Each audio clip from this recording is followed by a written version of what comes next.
In 2015, at the British World Championship Trials, I achieved my first world record, which was in 100-meter breaststroke. In 2015, it was a little bit different because I had a bit of a different approach, a different mindset. Before the race, Mel always keeps me calm. She knows it's like letting a bull out of the gate, because once I get going, I can't stop. So she's always telling me, calm down, do this process, do that process, think about the first 3 strokes.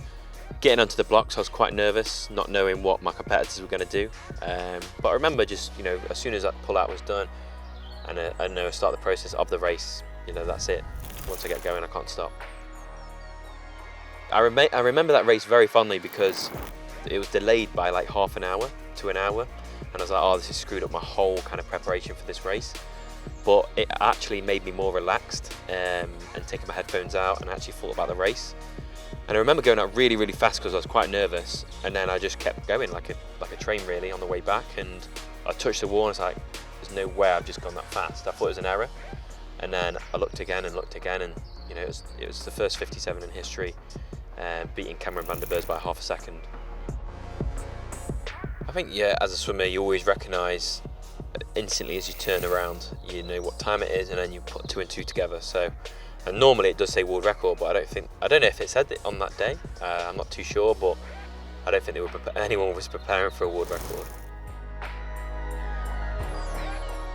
I think it's set in a few weeks later. It's never instant, no matter if you go to Olympics or you go to World Champs.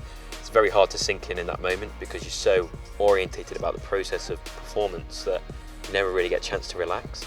And sometimes, some medals even take years to sink in that you've even done it. I think a lot of my victories over my career won't sink in until I retire and fully appreciate them.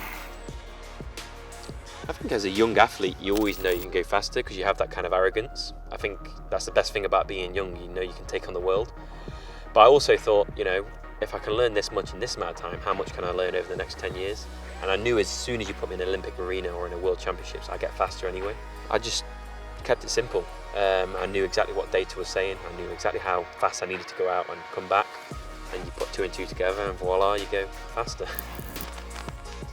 I think that particular record gave me hope above anything because it was the first 57.